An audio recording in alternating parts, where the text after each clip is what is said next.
No tšau, oli siin üks huvitav vestlus ja siis mõtlesin, et jagan teiega ka neid mõtteid, mis sellest nii-öelda siis tekkisid. Mulle sõbral on niimoodi, temas on suur soov või noh, temas on soov pere luua ja, või saada naine ja laps.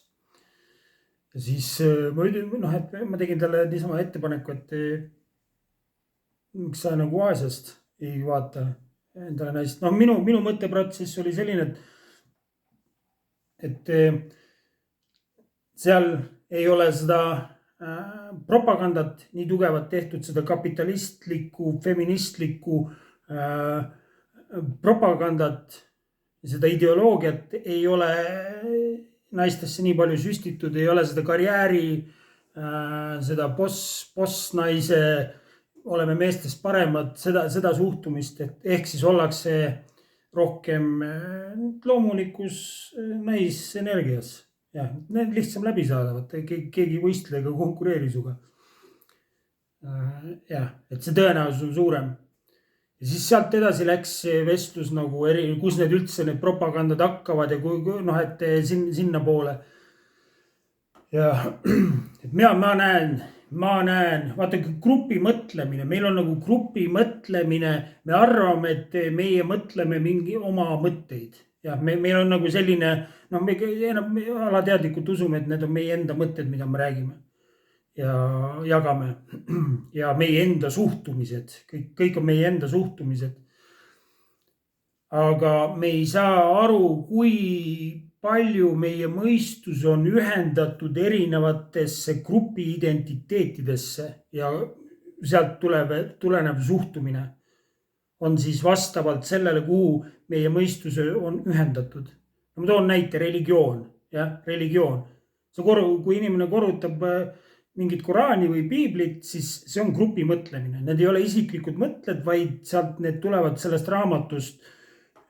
See suhtumine ja maailmavaade tuleb siis sellest grupist. Ja, et kas noh, ütleme kristlased ja, või mis iganes religioon. See on see grupi mõtlemine. Ja kui inimene räägib minuga, siis ma saan aru, millisest grupist identiteedist see mõtlemine tuleb. Ja inimene usub, ütleme, et kui ma panen eestlane ja eestlane on grupi identiteet. Nii.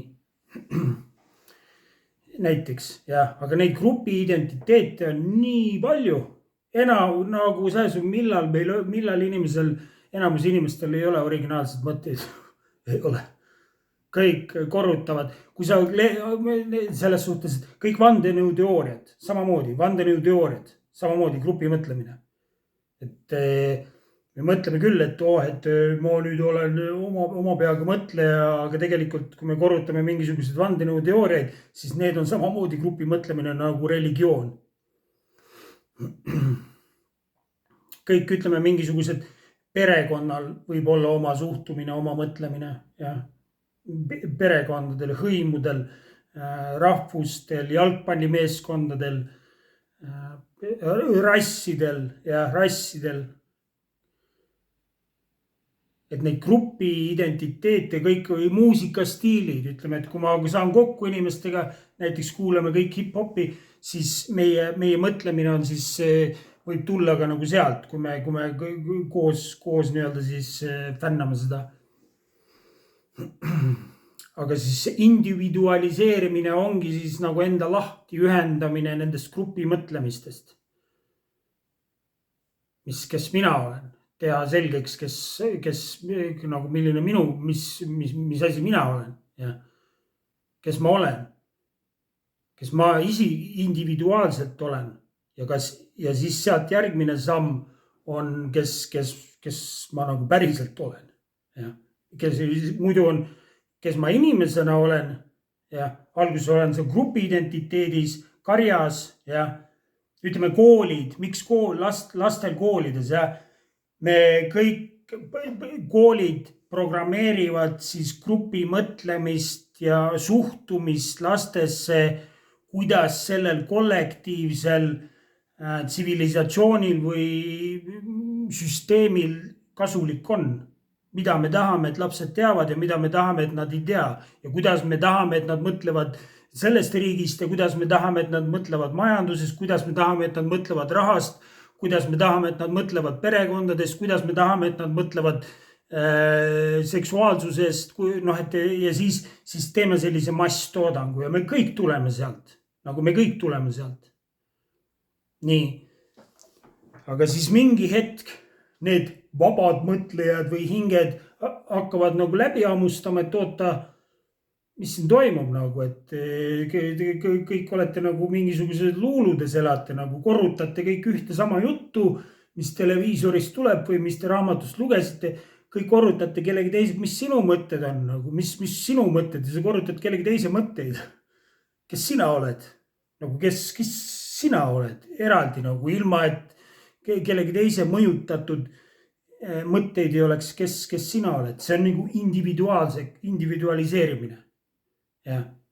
Ma veedan aega üksinda, vaikuses, kirjutan, mis iganes teen, õpin ennast tundma, kes mina olen, ilma selle mürata. Ja. Nii. Ja siis sealt edasi läheb siis ka sellest, kes ma olen nii-öelda siis mitte ka inimesena, kes ma olen väljaspool inimest.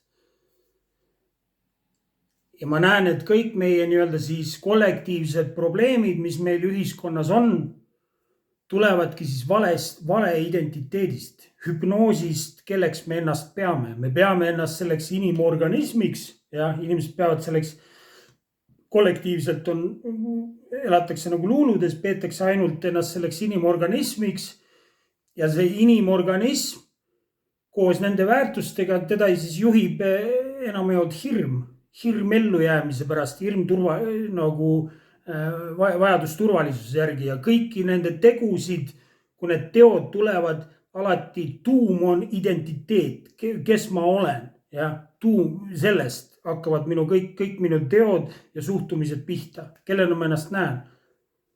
Ja kui kõik kollektiivselt elavad luuludes, näevad ainult ennast selle organismina, siis seal on hirm taga, hirm ellujäämise ees või mitte hirm ellu jääda, saad aru küll, mida ma mõtlen. Ja. Muretsed oma turvalisuse pärast, kuidas ellu jääda. Ja sealt tuleb siis ahnus. Ja. Seal on siis ahnus. Nii, ma pean temast parem olema, ma pean temast rohkem teenima, ma pean nii palju varuma, ma pean seda saavutama, et kõik tuleb nagu seast. Ma vahet ei ole, et ma jooksen teistest üle, kõik on vaenlased, kes väljaspool mind on. See tuleb sellest, et me näeme ennast vale asjana, nagu et me näeme ennast selle organismina. Sealt hakkavad kõik need probleemid pihta. Me ei näe selgelt. Inimesed elu ise elab luulus teadlikult. Nagu teadlikult. See on nagu, see mäng ongi üles seatud nii, et olekski alguses luuludes. Hüpnoosi all.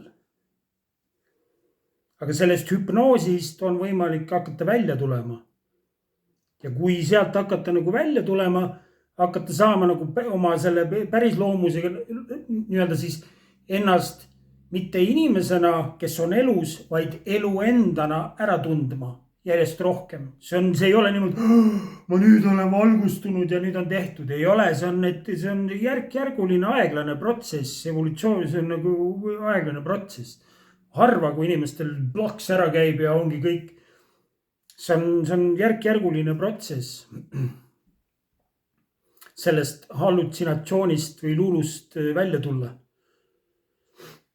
Ja siis sellega koos kaob ka hirm ära. Ja nüüd, kui ma olen ära tundnud ennast sellena, kes ma päriselt olen. Ja nüüd saavad kõik teod ja asjad hakata tulema siis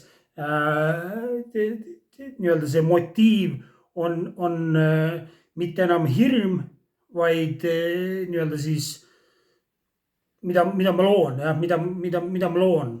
Ma nagu soovid nagu väärtust luua, mitte sellepärast, et kuidas ma nüüd ellu jään siin planeedil siin teiste keskel. Aga ma näen, et päris olemus on kogu elu ja kogu universum. siis hakkavad tulema kõik teod nagu selle hüvanguks järjest rohkem.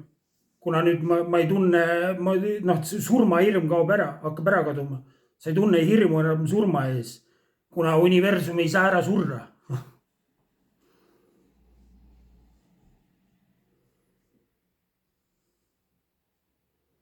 jah. Aga see luulu on, võib-olla tuleb selline kollektiivne massiline hingede pime öö, jah, vaata, kui tuleb isiklikul plaanil, teinekord elu crash ib. minuga on seda juhtunud ja siis peale seda toimus selline avardumine ja siis nägid asju selgelt. aga see võib tulla ka kollektiivsel planeedil, kuna kõik meie teod tekitavad karmat ja ükskord see nii-öelda negatiivset karmat, tagajärgi, mida me teeme, see põhjustab meile tagajärgi. kui ma ükskõik, mida ma teen, kui ma tekitan endale isiklikud karmat, kehale tekitan karmat, näiteks sellega, mida ma söön, mida ma kuulan, mida ma vaatan, kuidas ma mõtlen, kui palju ma puhkan, kui palju ma vaikuses olen, kui palju ma sotsialiseerin, kõik need asjad tekitavad siis tagajärgi. me ei ole mõeldud elama niimoodi, et me oleme kogu aeg mingi müra keskel kuskil klubides, mingi ainult oleme inimestega koos, me ei ole, meie psühholoogia ja keha ei ole nagu mõeldud, me nagu ei ole mõeldud niimoodi, aga selles tsivilisatsioonis ja lääne tsivilisatsioonis on asjad lihtsalt üles seatud praegu nii ja see on okei, no see lihtsalt on asjad nii, midagi ei ole teha. aga need kõik see ahnus ja hirmust tulenevad teod, mida me kollektiivselt teeme inimkonnana, sellel on tagajärjed, kas me teeme armastusest või me teeme hirmust, aga praegu tulevad enamus kollektiivsed asjad, mida me teeme, tulevad hirmust. ehk siis sellest me näeme ennast ainult selle inimorganismina. sellepärast nad tulevad valest kohast, valest identiteedist hakkab kõik pihta. ja sellel on omad tagajärjed lõpuks ja siis on ka kollektiivsed tagajärjed. maailmasõda, näiteks maailmasõda on kollektiivne karma, mida inimesed maksnud on minevikus. see võib olla loodusega, kui me sekkume loodusesse, ökosüsteemi, lõikame maha, kõik teeme rahaks, kõik, jälle hirm juhib, hirm ellujäämise ees, ahnus juhib, karma, negatiivne karma, tagajärjed. tuleb mingi looduskatastroof tänu sellele. et mina näen, et tuum on sellest, et kõik meie teod tulevad valest identiteedist, hakkavad pihta. kollektiivselt samamoodi, kollektiivselt need jamad, mis meil on, me saame jälitada, kui me läheme, miks see on, taandub kõik sellele, et elu meie kehades on luulus, hallutsionatsioonis, meelepettuses, kes ta on. sellepärast ongi kõige olulisem küsimus, mida inimene saab, kui elu tahab lõpuks küsida seda inimeses. kes ma olen? kes ma olen? keegi ei oskagi küsida seda, kõik juba teavad, et ma olen see inimorganism ja elan siin mingi 70-80 aastat ja siis ongi kõik, see on kollektiivne grupi mõtlemine, jälle grupi arusaam.